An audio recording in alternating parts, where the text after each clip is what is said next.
Hi, friends. I know we're all stressing and it's scary times ahead, but there is some hope. Sometimes the more simple solutions will escape us because we're thinking about the highfalutin things, and so we're not looking at the more simple. What we need to do on our Democratic representatives and senators, and the reason we need to be calling and pressuring them for this, is to use some of the things out of the Republican playbook, such as in the Senate. Now, here's the good news. The Republicans, the bad news is the Republicans took the Senate, but the good news, only by a couple seats. That means that filibuster they love to use, now we can slap it on them. And slap it and slap it and slap it and slap it. We must. Now, yes, Trump could start crying to the Republicans, say, get rid of the filibuster, get rid of the filibuster. And if he does, he'll have a short win.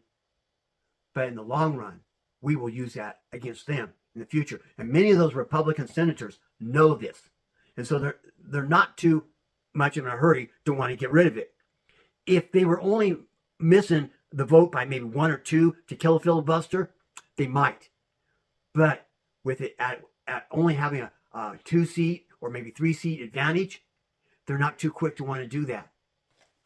And in the House, right now with Gates stepping down, last time I checked, that it could be a split 50-50 and they'll have one seat yet to be filled.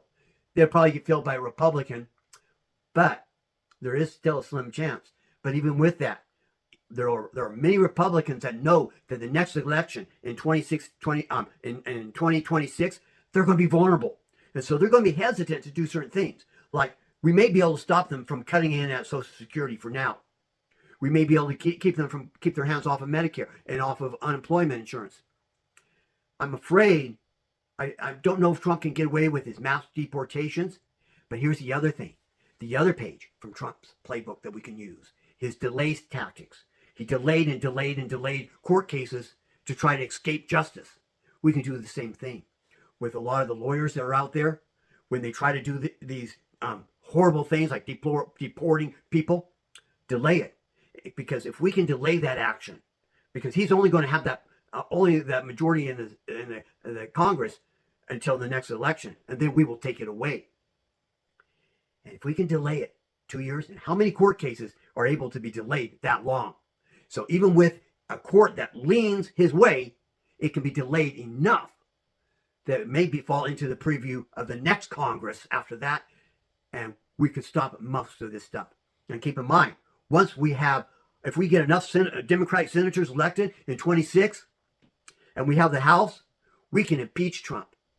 And some of these Trump fans say, impeach him for what? He hasn't even taken office. You're already talking about impeaching him?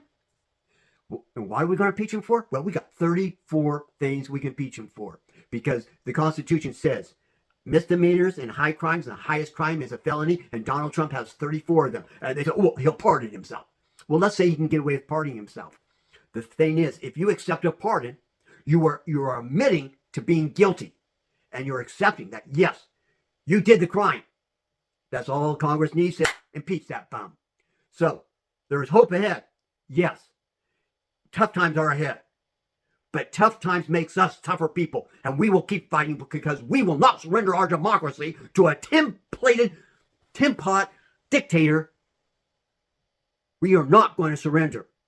Yes, there's some horrible things that are going to happen, especially in the world, and we're going to fight every step of the way, protest everything. But as I've said before, they might have won one battle, but the war wages on, and we will eventually be victorious. Thank you, everybody, and have a good night.